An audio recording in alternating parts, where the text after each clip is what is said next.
In my series on Paulo Freire's Pedagogy of the Oppressed, today I'll be discussing the final part of Chapter 4, which is on cultural synthesis. So let us begin. So I started this series 4 years ago. Precisely, the first video was published on May 14, 2020. At that time, I had hoped that I'll be able to finish the book, but a lot happened in my life since then.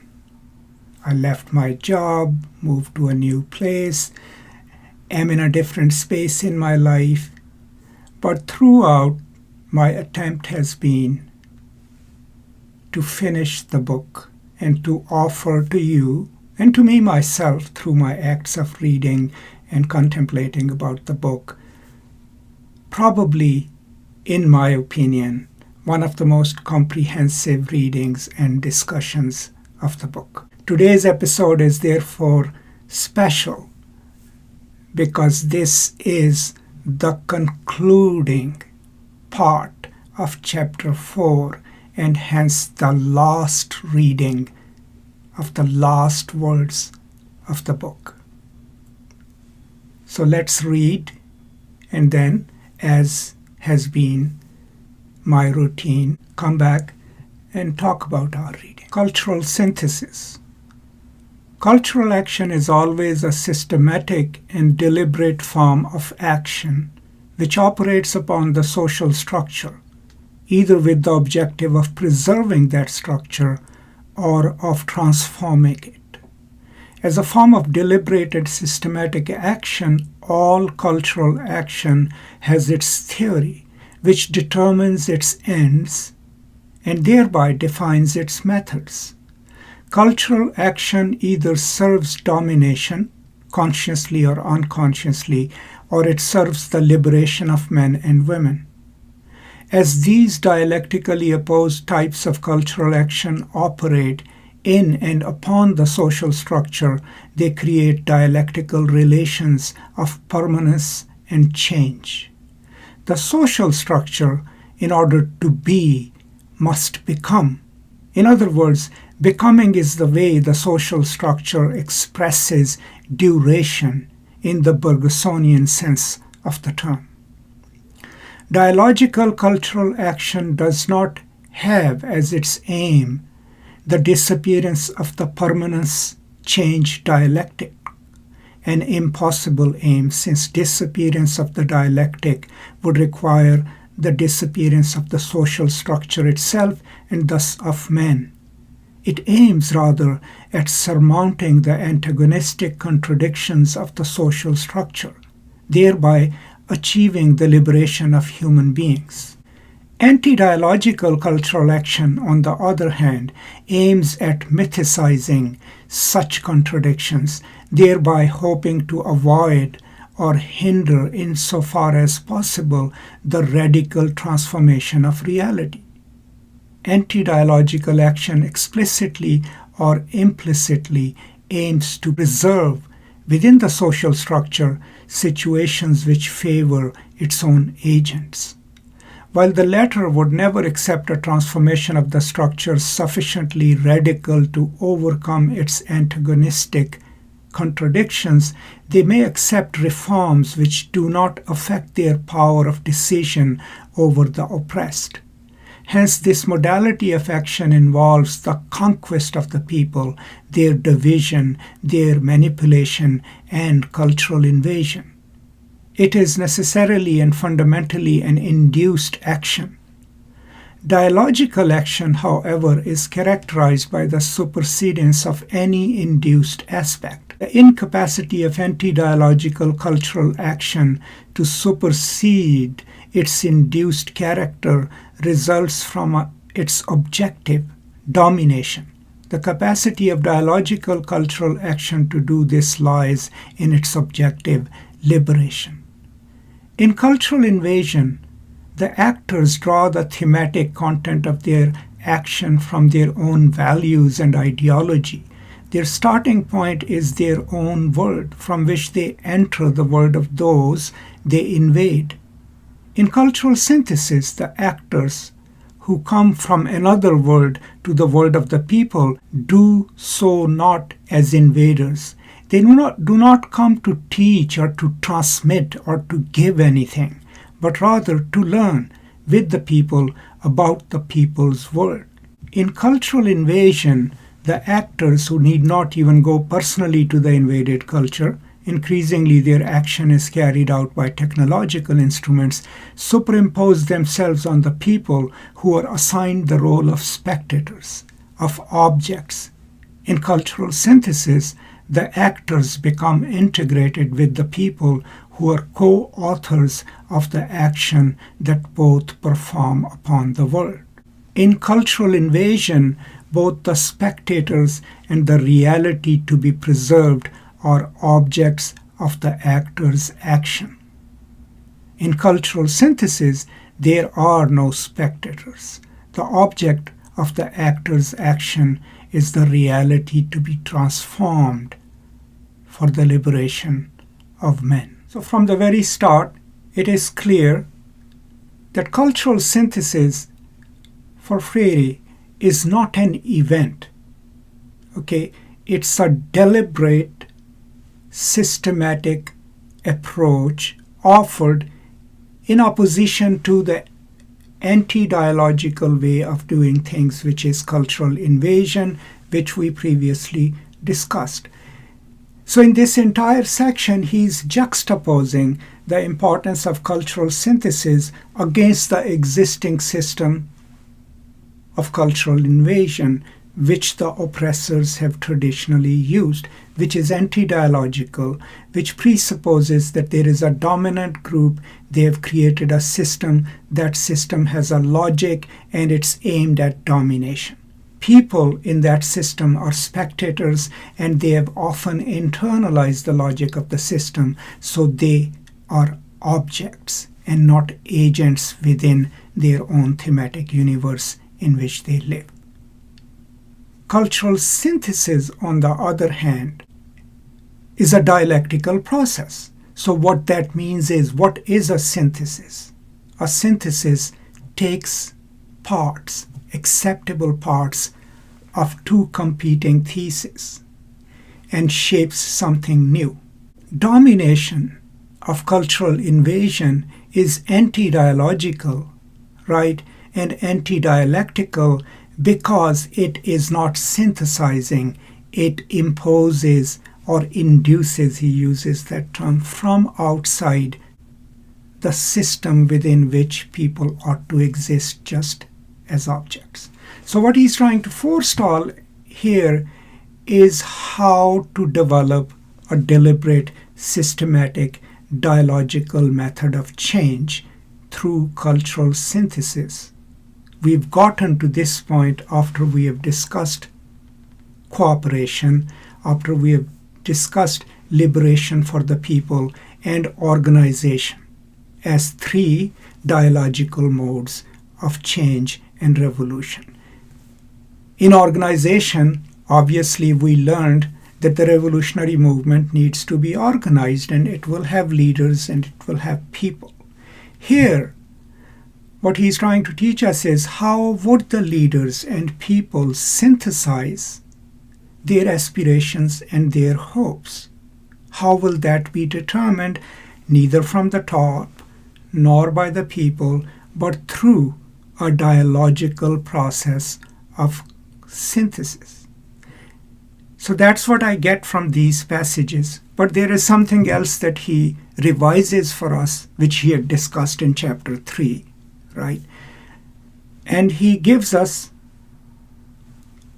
the general teleology, the movement of both the dialogical and anti-dialogical ways of either cultural invasion of the oppressors or cultural synthesis. And he says that both processes have their theory and then the practice that comes out of it. The theory of cultural invasion is anti-dialogical, and it is induced and imposed by the oppressor group, and people have no say in it. Similarly, the dialogical revolutionary movement must also have its theory of change. Now, the anti-dialogical system is aimed at, its end is domination. That's what is guiding it. So the theory and the processes developed are geared towards the domination by one group. The end of dialogical revolutionary change is liberation.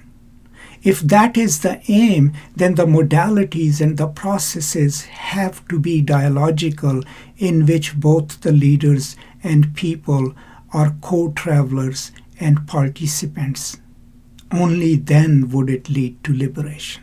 Otherwise, it will be the leaders of the revolutionary movement replicating the processes of the oppressor group of the anti-dialogical theory. This is what I get from these passages. Now, in the very beginning of this reading, he mentions Bergson's theory of duration.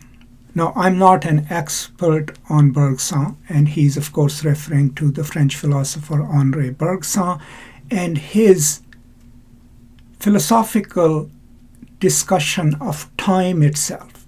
My rough understanding is that when he discusses duration or time, what he is saying is that most of the times we look at time episodically because we implot it in the spatial dimension. And if we do that, then there can be moments of time here and there. But if we don't involve spatiality in our thinking of time, then time is a continuum. There is no moment where one time stops and then another starts. So dialectical change then, dialectical mode of thinking then will deal with time and change and transformation in that continuity. That's what I understand by that.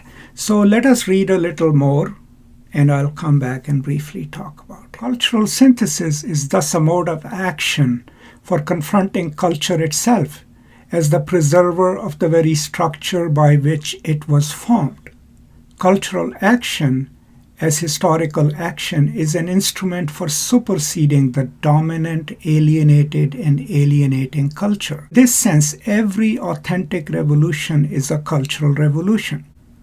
The investigation of the people's generative themes or meaningful thematics described in Chapter 3 constitutes the starting point for the process of action as cultural synthesis.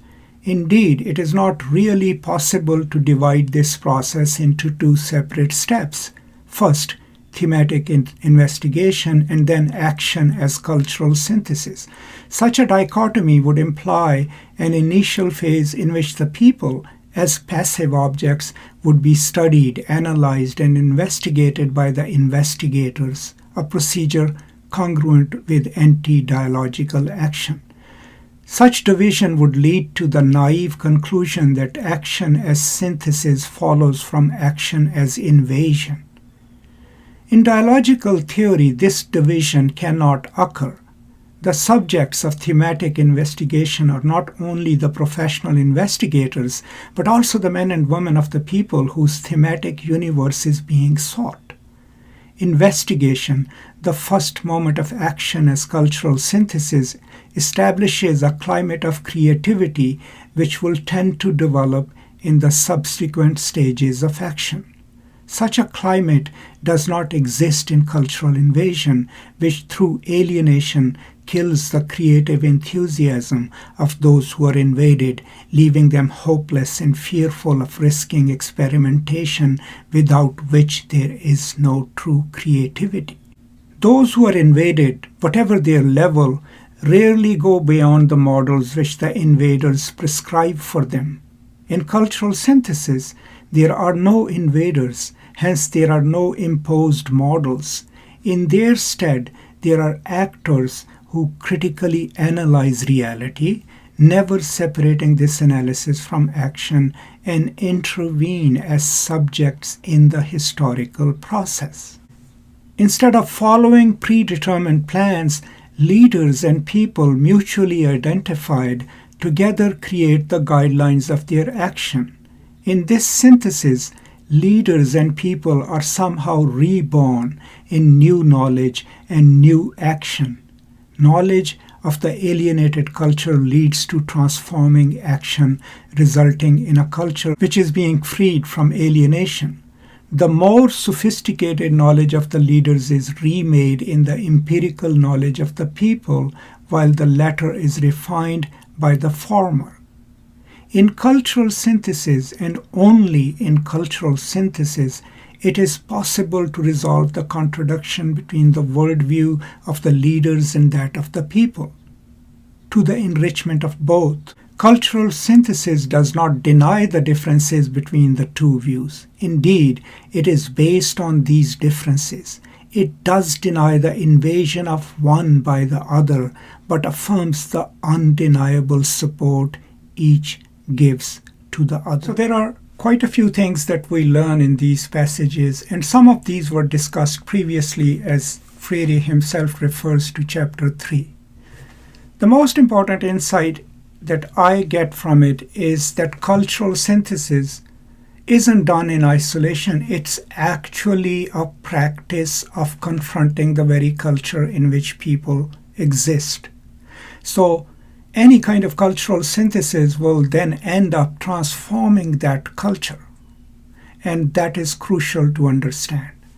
Another important thing that we learn in these passages is that it is not a staged process where theory first develops and then action starts.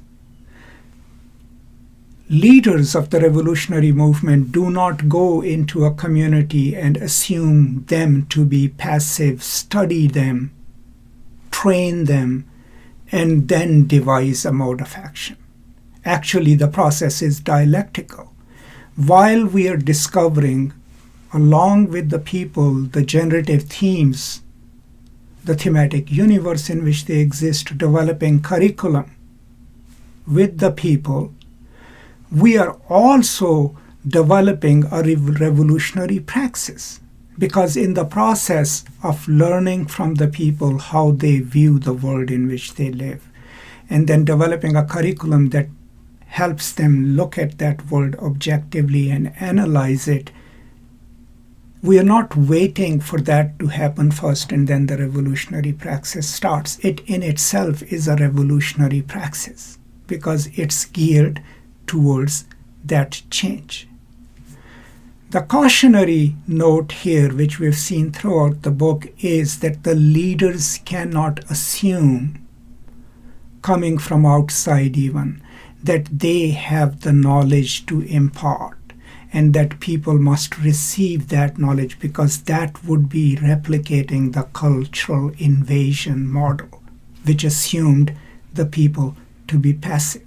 People are co-investigators with the so-called leaders of the revolutionary movement, and that's the important part in the passages that I just read. So we cannot hold this dichotomy that there is theory and then there is practice. Both go hand in hand, and both go in opposition to cultural invasion.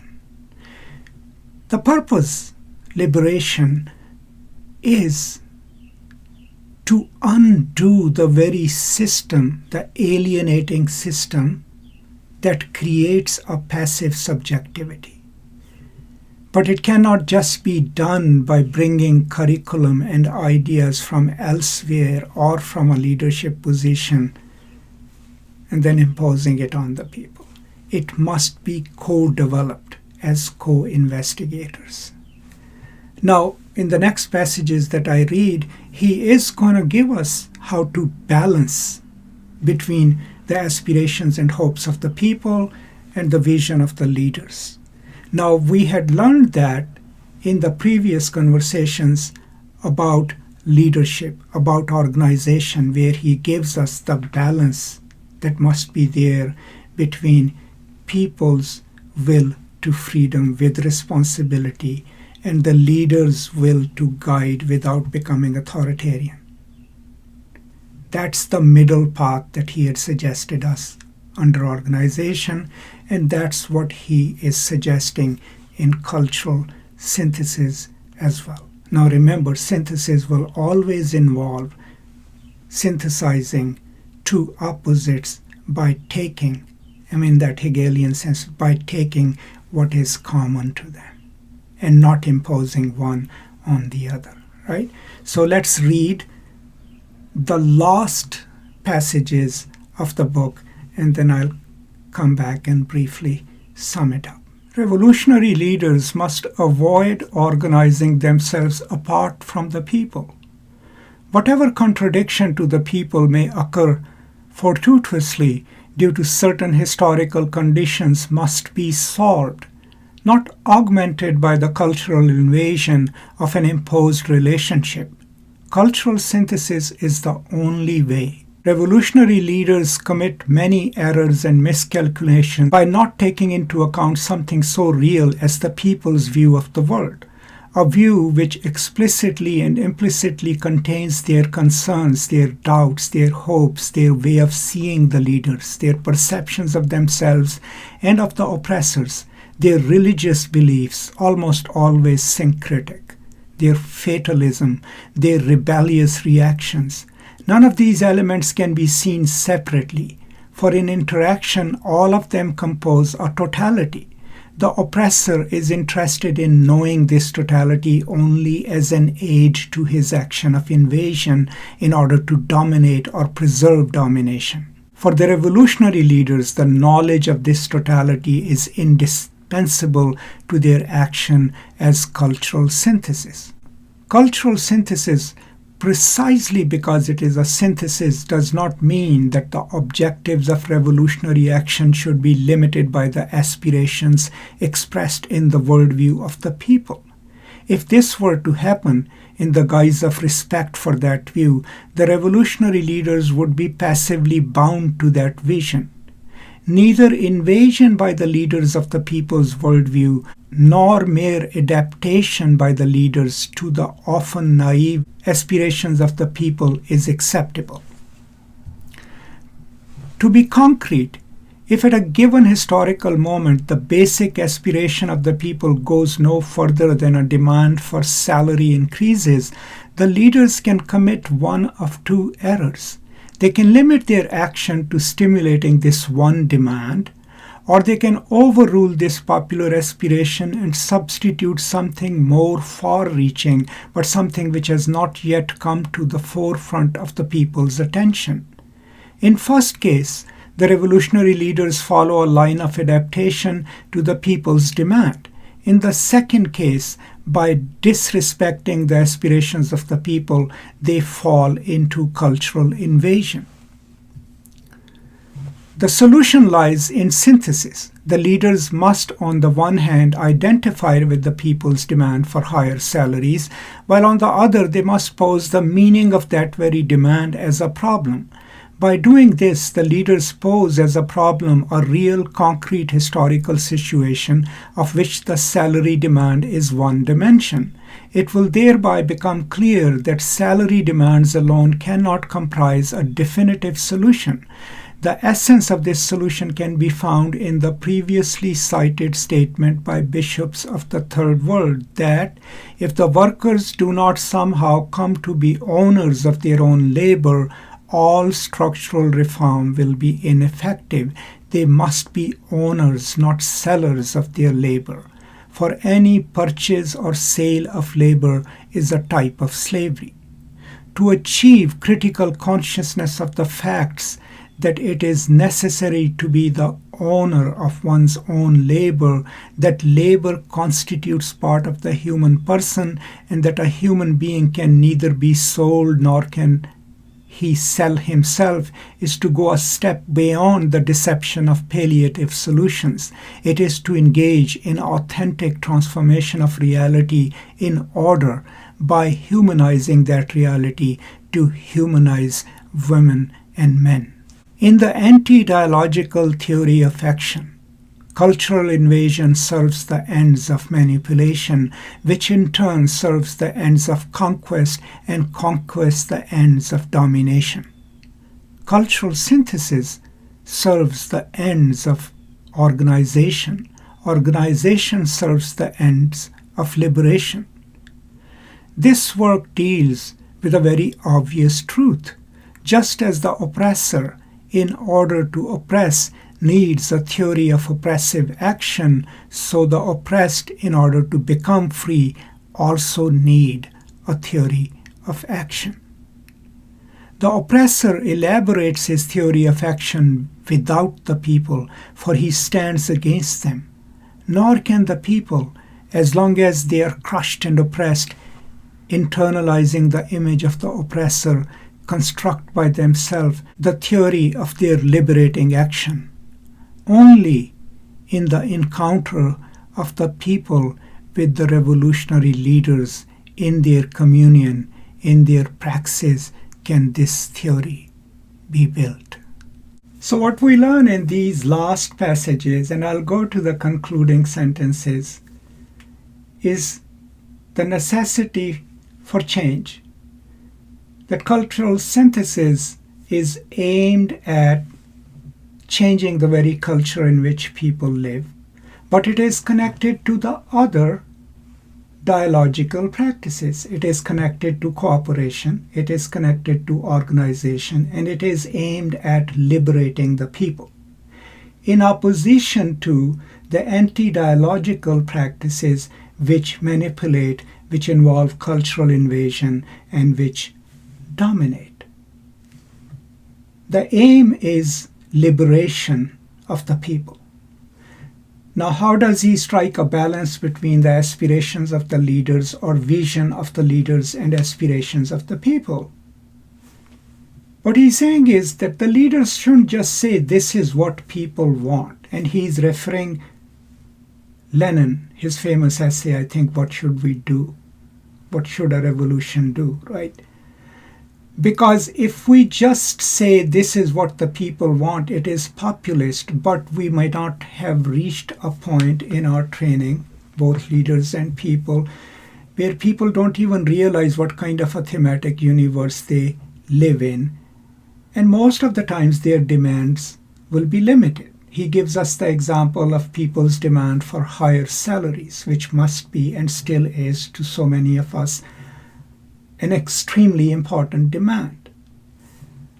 So the leaders have two options. They either say, okay, let's do this, let's fight for better salaries, or they can pose that back as a question, which will then become dialogical. Why are the salaries low? What are the root causes of it? Let us address the salary problem, but then all the other things that cause the salary problem. Right? That would be a revolutionary mode of thinking. But the revolutionary leaders could also make mistakes here by saying that's not important enough, we'll do this. Now that would then become anti-dialogical and dictatorial and domineering, and will be replicating the methods of the oppressor group. So the balance has to be between the aspirations of the people and the views of the leaders, but systematically in a way that they are synthesized. That's what he's trying to highlight towards the end of the book. Now let's go to the last paragraph of the book, and I will read it again.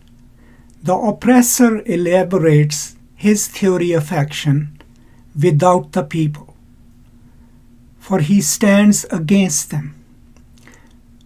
Nor can the people, as long as they are crushed and oppressed, internalizing the image of the oppressor, construct by themselves the theory of their liberating action.